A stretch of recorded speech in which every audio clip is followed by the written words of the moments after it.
Welcome back, everyone. This is going to be tough. I'm just going to start off with that right now.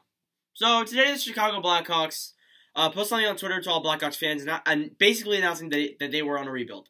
They said that they wanted to grow their young players. They want to just rebuild the roster and get it together. So, that basically means the 2010, the 2013, and the 2015 Stanley Cup are pretty soon going to be just become a vivid memory because this team is heading into a new era. And I thought they were heading into a new era in 2017 after they got swept by the Predators. The first year of me watching hockey, they didn't make the playoffs. 2018-19.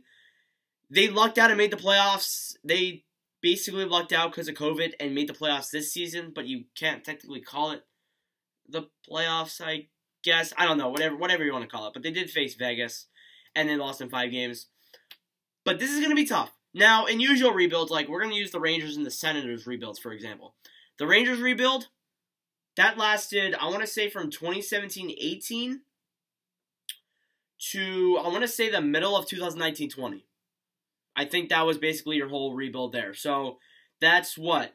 2.5 full seasons of hockey.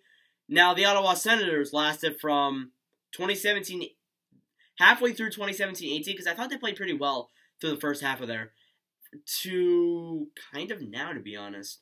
But yeah, I think they'll take another year for the Sens to rebuild back. So, the Senators was 3.5 years. The Blackhawks, that might take 4 or 5 years. Or maybe even 4 or 5 years.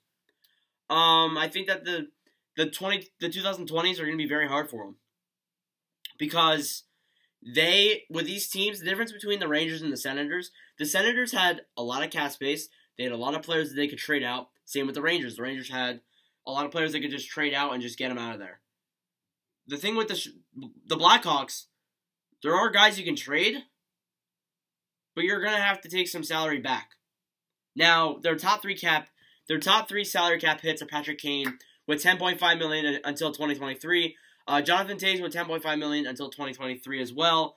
And then Alex DeBrincat's that $6.4 million spot at number 3 with 2023. Now, I think Kane and Toews are still decent guys. DeBrincat is one of those young guys. He's going to really head into this team next season. We'll discuss him later. But I think that if they're going to trade Kane, it doesn't look like they're going to get much back. They're going to have to retain salary, definitely. And that's the same with Jonathan Toews as well, and I think you're gonna have to retain more salary when it comes to Toews. So yeah, it's not looking good if you want to trade your top 3 guys. And I do have Duncan Keith on here with $5.5 million until 2023. He's also likely not going to get traded until the salary cap, unless his salary is retained. And I want to say salary retained by like $3 million. So over half of his hits. So he'll be like $2.3 million. I don't see any of those guys getting traded. I think Keith is on his way out, somewhat.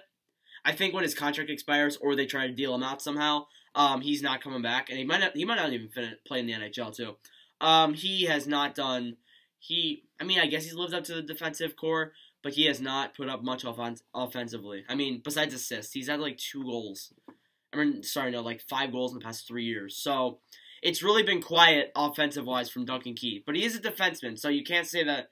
You can't just blame him exactly on that, but, still. Who are the young guys that are going to lead the team through the rebuild? First off, I have 4 guys here. Alex DeBrincat, who proved to us he can be a goal scorer. He had a kind of a down season this season, but he still played pretty well. Adam Boquist, who hasn't really lived up to his expectations yet, but I think that he can get to them. Kirby Dach, who just played his first season, so you can't exactly blame what he got this season. And Dominik Kubalik, who also proved to us that he can play well. He was a finalist for the Calder Trophy, even though he got beat out by Quinn Hughes and Cale Makar. Anyways. Who are guys that need to bounce back? Who are guys in this team that in next season and the seasons to come, for this team to maybe keep up their sustained success, need to bounce back?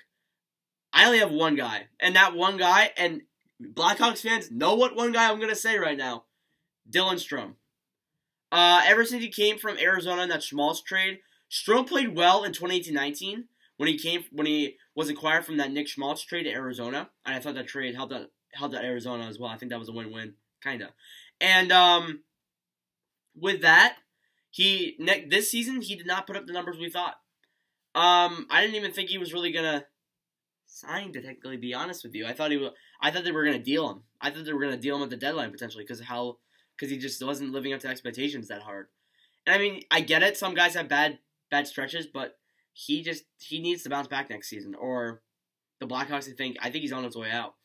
If he does well next season, the Blackhawks will keep. It's like the same thing with Nolan Patrick. If the Blackhawks keep him around, well, it's not really the same with Nolan Patrick.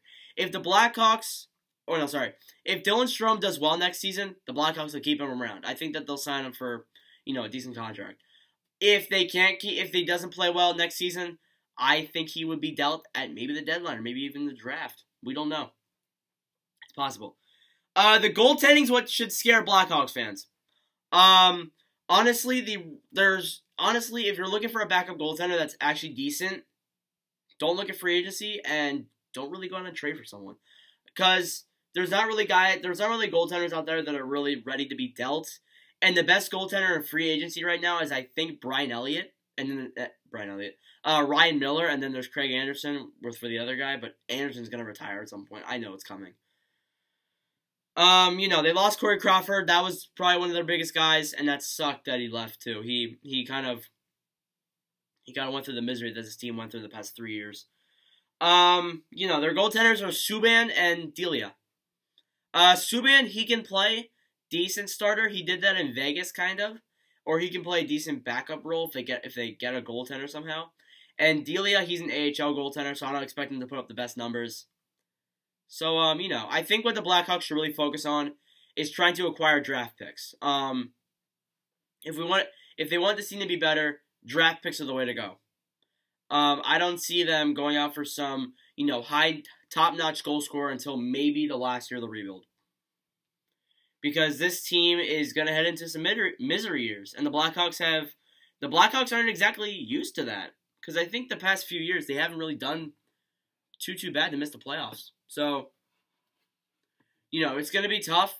They're going to head into some misery years. You could argue they were already in misery, but it's gonna get bad. It's gonna get bad next season, and it may not look like it with the team that they have, but it's gonna start showing. So, if you enjoyed this video, please do make sure to leave a like.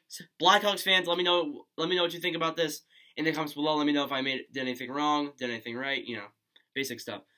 Be sure to subscribe. We're trying to get to 600 subs. We're only, I want to say, about 60 away. We're about 65 away. So, we're really getting there. I don't really care if we make it there by the end of the year or not.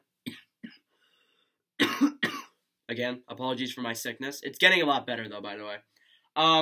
The mornings are what's the worst when it comes to the sickness. So, it's basically just when I wake up, my nose is like shooting out snot like it's a a tank, and I'm coughing. So, I don't think it's COVID. It's got to be a cold. So yeah. The sore throat's gone though, by the way, so you don't need to worry about that. So yeah, thanks for watching, and I'll see you guys in the next video, which will be probably later tonight. Either that, or we'll make something else today.